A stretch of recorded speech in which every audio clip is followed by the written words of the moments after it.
தீபாவளியின் ஒளி. தீபாவளி தோன்றியதற்கான பல கதைகள் இந்தியாவின் பல பகுதிகளில் காணப்படுகின்றன. ஒவ்வொரு பகுதியும் அதை கொண்டாடும் காரணமும் சிறிது வேறுபட்டது ஆகும். வட இந்தியாவில் தீபாவளியுடன் தொடர்புடைய பிரபலமான கதை என்னவென்றால், முன்னொரு காலத்தில் அயோத்தி என்ற நகரத்தில் அரசகுமாரன் ராமர் வாழ்ந்தார். அவர் தயை மிகுந்தவரும் அறிவாளியுமாக திகழ்ந்தார். ஆனால் ஒரு நாள் தந்தையின் வாக்குறுதியினால் ராமர் தனது மனைவி சீதையையும் சகோதரர் லக்ஷ்மணனையும் அழைத்துக் கொண்டு காட்டிற்கு சென்றார். அங்கே கொடிய அரக்கன் ராவணன் சீதையை கடத்தி சென்றான்.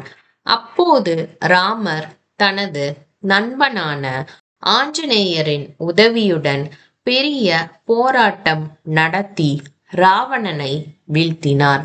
14 ஆண்டுகளுக்கு பிறகு ராமர், சீதை, லக்ஷ்மணன் ஆகியோர் அயோத்திக்கு திரும்பினர். மக்கள் மகிழ்ச்சியுடன் வீதிகளை அலங்கரித்து ஆயிரக்கணக்கான விளக்குகள் ஏற்றி கொண்டாடினர். அந்த இரவு தீபாவளி என அழைக்கப்பட்டது.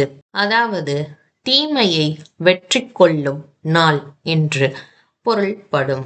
அதே நேரத்தில் தென் இந்தியாவில் தீபாவளியுடன் தொடர்புடைய பிரபலமான கதை என்னவென்றால், நரகாசுரன் என்ற அரக்கன் ஆட்சி செய்யும் காலத்தில் அவன் மக்களை துன்புறுத்தி தேவகன்னியர்களையும் சிறையில் அடைத்தான். அப்போது தேவதைகள் கிருஷ்ணரிடம் உதவி கேட்டனர். கிருஷ்ணர் மற்றும் அவரது துணிச்சலான மனைவி சத்யபாமா நரகாசுரனுக்கு எதிராக போராடினர். இறுதியில் கிருஷ்ணர் நரகாசுரனை வீழ்த்தினார். மரணிக்கும் முன் நரகாசுரன் தனது தவறை உணர்ந்து தனது இறப்பை மகிழ்ச்சியின் நாளாக மக்கள் கொண்டாட வேண்டும் என வேண்டினான். அந்த நாளில் மக்கள் விளக்குகள் ஏற்றி மகிழ்ச்சியுடன் கொண்டாடினர். அதுவே தென்னிந்தியாவில் கொண்டாடப்படும் தீபாவளி. இவ்வாறு ராமர் ராவணனை வென்றதும் கிருஷ்ணர் நரகாசுரனை வென்றதும் இரண்டும் நமக்கு ஒரே செய்தியை சொல்லுகின்றன. ஒளி எப்போதும் இருளை வெல்லும். நல்லது எப்பொழுதும் வெற்றி பெறும். நீதி. இருள் எவ்வளவு பெரியதாக இருந்தாலும் ஒளி அதை வெல்லும்.